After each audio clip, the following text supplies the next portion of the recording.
জানলে অবাক হবেন, শুধুমাত্র একটু আটা আর একটু বেসন ঘরে থাকলেই এত সুন্দর খাস্তা মুচমুচে একটি স্ন্যাক্স বা জলখাবার বানিয়ে নেওয়া যায়, যেটা সারা মাস ঘরে সংরক্ষণ করে রেখেও কিন্তু যখন মন চাইবে তখনই খেতে পারবেন। কতটা মুচমুচে আর খাস্তা হয়েছে দেখুন। মন চাইলে একবার তৈরি করে সারা মাস সংরক্ষণ করে খেতে পারবেন, একটা এয়ারটাইট জারের মধ্যে রেখে বাচ্চাদের স্কুলে টিফিনেও দিতে পারবেন। খেতে কিন্তু দারুণ হয়। দেখুন কতটা খাস্তা মুচমুচে হয়েছে, যাকেই দেবেন খেয়ে প্রশংসা করতে কিন্তু বাধ্য হবে আর জানতে চাইবে রেসিপিটা কিভাবে বানানো হয়েছে।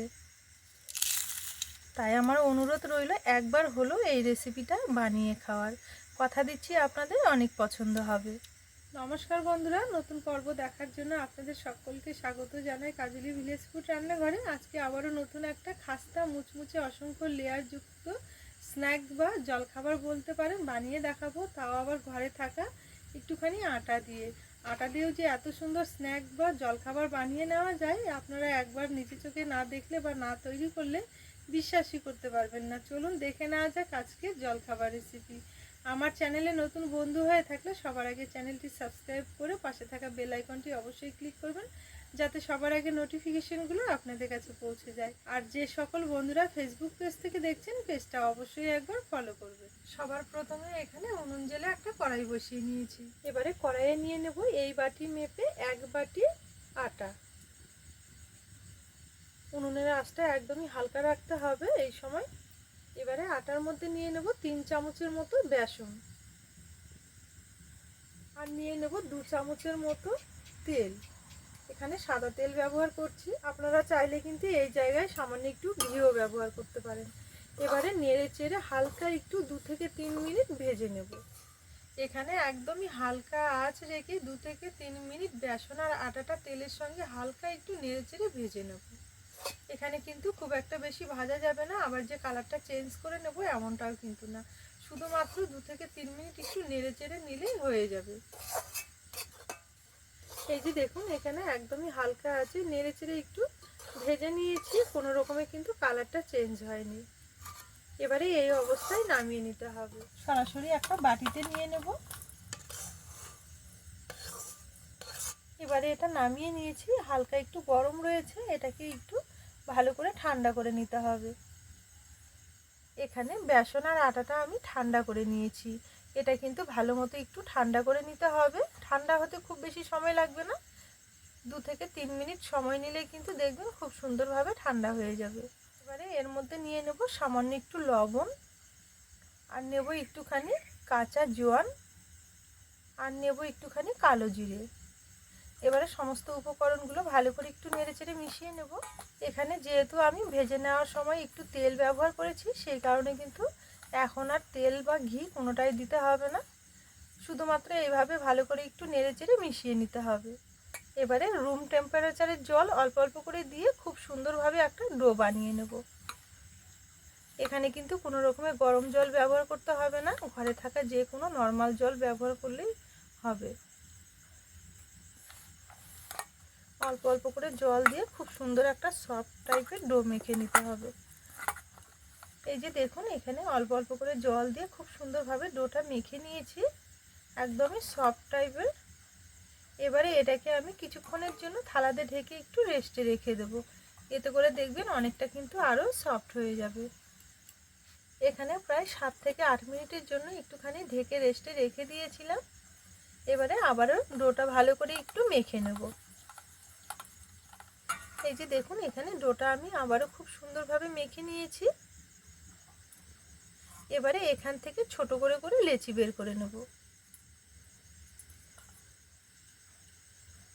লেচিগুলো কিন্তু খুব একটা বড় করছি না, ঠিক এই মাপে করে নেব। এখানে সব লেচিগুলো খুব সুন্দরভাবে কেটে নিয়েছি একই সাইজ করে। এবারে লেচিগুলো বেলে নেব, তার জন্য এখানে একটা চাটু নিয়েছি, চাটুর মধ্যে একটা লেচি নিয়ে সামান্য একটু শুকনো আটা দিয়ে ভালো করে বেলে নেব।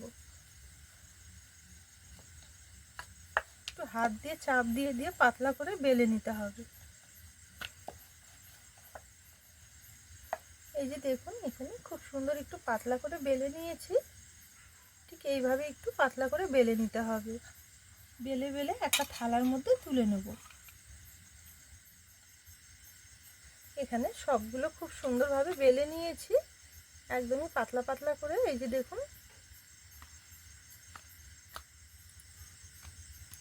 এবারে একটা মিশ্রণ তৈরি করে নেব। তার জন্য এখানে একটা ছোট বাটি নিয়েছি। এবারে বাটিতে নিয়ে নেব এই চামচ মেপে 1 চামচ কর্নফ্লাওয়ার, আর নিয়ে নেব 2 চামচ মতো সাদা তেল। এবার তেলের সঙ্গে কর্নফ্লাওয়ারটা খুব ভালো করে একটু মিশিয়ে নেব। আচ্ছা, মিশ্রণটা তৈরির জন্য এখানে আমি কর্নফ্লাওয়ার ব্যবহার করেছি। হাতের কাছে যদি কর্নফ্লাওয়ার না থাকে সেক্ষেত্রে আপনারা শুকনো ময়দাও কিন্তু তেলের সঙ্গে এইভাবে মিশিয়ে নিতে পারেন, সেক্ষেত্রেও খুব ভালো হবে। তবে চেষ্টা করবেন কর্নফ্লাওয়ার নেওয়ার। যদি কর্নফ্লাওয়ার নেন তাহলে দেখবেন খাস্তাগুলো অনেকটাই কিন্তু সুন্দর হবে। এখানে খুব সুন্দরভাবে তেলের সঙ্গে কর্নফ্লাওয়ারটা মিশিয়ে নিয়েছি। এই যে দেখুন, খুব বেশি যে ঘন করেছি তাও না, আবার যে খুব বেশি পাতলা করে নিয়েছি তাও কিন্তু না, ঠিক এই রকম করে একটু রেডি করে নিতে হবে। এবারে এখান থেকে একটা রুটি নিয়ে নেব। এখানে আমি 6টা রুটি তৈরি করে নিয়েছি একইভাবে। এবারে এই রুটিটা চাটুর মধ্যে সমান করে নিয়ে নেব। এবারে আগে যে আমি কর্নফ্লাওয়ারের মিশ্রণটা তৈরি করে রেখেছি, এবারে এটা 1 চামচ মতো নিয়ে নেব। নেওয়ার পর রুটির মধ্যে এইভাবে নিয়ে নেব। এবারে খুব সুন্দরভাবে চারদিকে একটু লাগিয়ে নেব। পুরো রুটিটাতেই লাগিয়ে নিতে হবে। এই যে দেখুন, এখানে খুব সুন্দরভাবে লাগিয়ে নিয়েছি। এবারে সামান্য একটু শুকনো কর্নফ্লাওয়ার নিয়েছি, হাতের মধ্যে নিয়ে এইভাবে একটু ছড়িয়ে নেব। যদি কর্নফ্লাওয়ার না থাকে এইভাবে শুকনো ময়দাটা ছড়িয়ে নিলেও কিন্তু খুব সুন্দর হবে। আবারও একটা রুটি চাটুর মধ্যে এইভাবে, রুটিটার মধ্যে এইভাবে সমান করে নিয়ে নেব। নেওয়ার পর আবার একটু কর্নফ্লাওয়ারের মিশ্রণ এইভাবে দেব। দেওয়ার পর সমান করে লাগিয়ে নিতে হবে।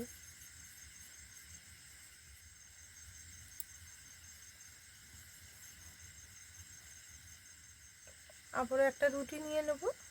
এখানে পরপর আমি 3খানা রুটি একইভাবে নিয়েছি। উপরের রুটিটাতে সামান্য একটু শুকনো কর্নফ্লাওয়ার এইভাবে ছড়িয়ে নিয়েছি। নেওয়ার পর বেলন দিয়ে হালকা হাতে চাপ দিয়ে এইভাবে একটু পাতলা করে বেলে নেব। এখন কিন্তু খুব বেশি বড় করার দরকার নেই, এইভাবে জাস্ট একটু বেলে নিলেই হবে। এই যে দেখুন, বেলন দিয়ে আবার একটু পাতলা করে বেলে নিয়েছি। এবারে এইভাবে ধরে একটু মুড়িয়ে মুড়িয়ে রোল করে নেব। রোলটা এইভাবে একটু চেপে চেপে করে নিতে হবে। এখানে আমি 3টে রুটি কিন্তু এইভাবে একটু রোল করে নিয়েছি। এইভাবে রোল করে আনার পর শেষ প্রান্তে সামান্য একটু জল লাগিয়ে নিতে হবে। এই জলটা লাগিয়ে নেওয়ার কারণে আর কোনোভাবে কিন্তু ফুলে যাবে না। এই যে দেখুন, খুব সুন্দরভাবে রোল করে নিয়েছি, আর শেষ প্রান্তে জলটা লাগিয়ে নেওয়ার কারণে কিন্তু কোনোভাবে খুলেও যাবে না। সেই কারণে অবশ্যই আপনারাও একটু জল লাগিয়ে নেবেন। এবারে এটাকে আমি ছোট ছোট পিস করে করে কেটে করব না, একটু ছোট ছোট করে তৈরি করব।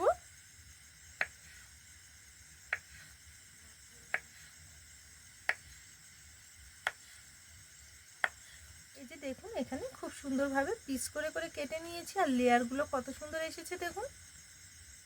এবারে সবগুলো এক জায়গায় তুলে নেব। এই যে দেখুন, এখানে সবগুলো খুব সুন্দরভাবে কেটে নিয়েছি। এবারে একটা চাটুর মধ্যে নিয়ে নেব। একটা নিয়ে এইভাবে হাত দিয়ে একটু হালকা করে চেপে খুব সুন্দর পাতলা করে একটু বেলে নেব।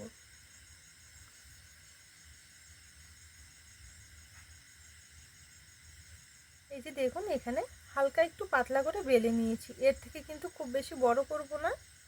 এইভাবে প্রথমে সবগুলো আগে বেলে নেব।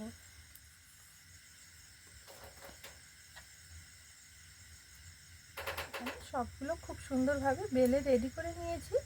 এবারে চলুন এগুলো ভেজে নেব। এখানে ভেজে নেওয়ার জন্য আবারও কড়াই পরিষ্কার করে বসিয়ে নিয়েছি। কড়াই নিয়ে নেব কিছুটা সাদা তেল।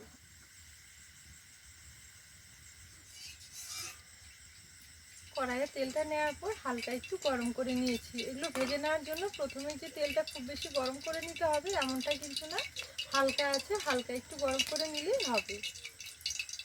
এবারে এগুলো একটা একটা করে তেলের মধ্যে ছেড়ে দেব।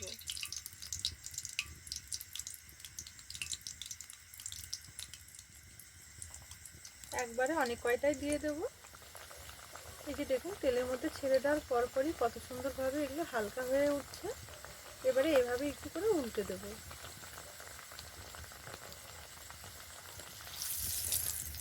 এই যে দেখুন, এগুলো খুব সুন্দরভাবে একদম মুচমুচে করে ভেজে নিয়েছি, আর কালারটাও কিন্তু দারুণ এসেছে। দেখুন, ঠিক যখন দেখবেন এরকম কালার আসবে তখনই কিন্তু এগুলো তেল থেকে তুলে নিতে হবে।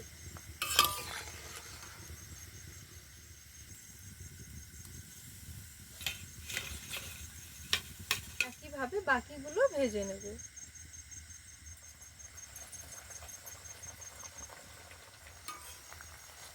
এই যে দেখুন, এগুলো 7-8 মিনিট সময় নিয়ে খুব সুন্দরভাবে ভেজে নিয়েছি। এগুলো হালকা আছে ভেজে নিতে হবে, তাহলে দেখবেন ভেতর থেকে একদম মুচমুচে হবে। এবারে তুলে নেব। কালারটা দেখুন কত সুন্দর এসেছে। তেলটা খুব ভালো করে ঝরিয়ে নিতে হবে।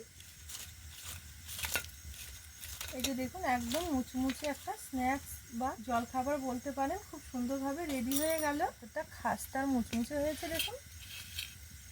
তাহলে বন্ধুরা, আজকের এই জলখাবার বা স্ন্যাক্স রেসিপি আপনাদের কেমন লেগেছে অবশ্যই কিন্তু একটা কমেন্ট করে জানাতে ভুলবেন না। পুরো ভিডিও দেখে রেসিপি ভালো লেগে থাকলে সবসময়ের জন্য আমার চ্যানেলের পাশে থাকবেন। আজকের জন্য রেসিপি এখানেই শেষ করলাম। আবারও ফিরে আসবো পরের দিন নতুন রেসিপির সাথে। ততক্ষণের জন্য আপনারা ভালো থাকবেন, সুস্থ থাকবেন।